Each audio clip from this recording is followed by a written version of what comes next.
Shot d'écho à l'heure de latte. Il y a une phrase du directeur général de l'INSEE dans la note de conjoncture de mars 2021 qui n'a l'air de rien, mais c'est une bombe truffée de sous-entendus. La voici.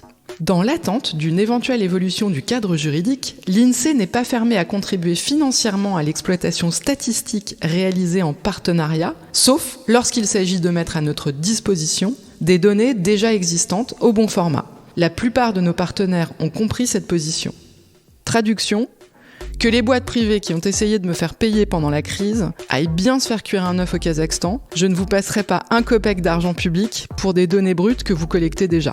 Pour comprendre la guerre de tranchées qui se joue encore sur le terrain des données entre l'administration française et les grandes entreprises privées, il faut revenir au samedi soir du 14 mars 2020, veille du premier et seul vrai confinement. Tout va fermer.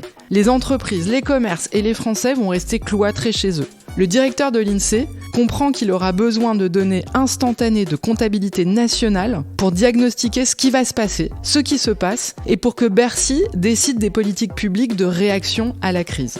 Connaître en temps réel l'ampleur des dégâts sur les différents secteurs d'activité, sur l'emploi, avoir un découpage par région, pour réagir au plus près pendant le grand confinement.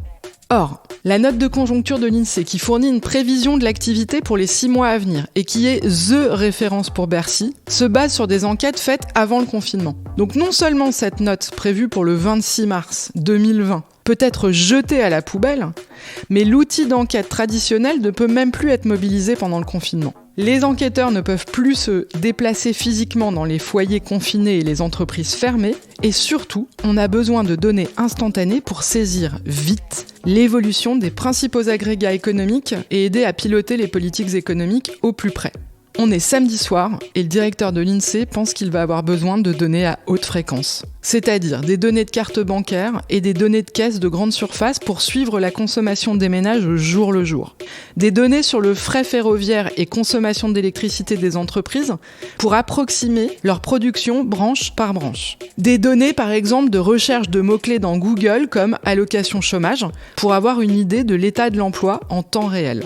Et finalement, c'est bien ce qui s'est passé. L'INSEE a intégré les big data dans ses modèles en 2020 pour produire de l'information en temps réel, mais pas à n'importe quel prix, d'où la petite phrase du début. On raconte qu'il y a eu des négociations âpres entre l'administration française et les propriétaires de données massives, les banques, les opérateurs téléphoniques, les plateformes de ventes en ligne, et que l'administration a tenu bon pour que les données soient transférées gratuitement ou à un coût limité. Parce que si ces données revêtent un intérêt général majeur en temps de crise, l'administration voulait limiter au maximum le fait de rémunérer des entreprises privées avec de l'argent public pour des données qui existent déjà. Autrement dit, pas de profit privé grâce à la crise sur le dos des contribuables. Le principe paraît juste et il faut vraiment reconnaître un certain sang-froid et un vrai sens de l'intérêt général à ceux qui l'ont défendu dans la tempête. Sauf qu'en fait, la question va se reposer même après la pandémie, car les épisodes de disruption massive risquent de se multiplier dans la décennie à venir. Coucou, la crise climatique. Il est donc urgent de réfléchir à un cadre réglementaire pour encadrer le transfert vers les instituts de statistiques publics de données privées existantes, collectées dans le cadre d'une activité commerciale, genre compte bancaire, courses en ligne, téléphonie mobile. Ça fait partie des évolutions silencieuses mais clés pour piloter l'activité économique en temps de grands bouleversements. Ouvrir la statistique publique aux données massives privées sans pour autant être piégé dans un rapport de dépendance. Car au cœur du pilotage économique, il y a les données et au cœur du contrat social, il y a l'intérêt général.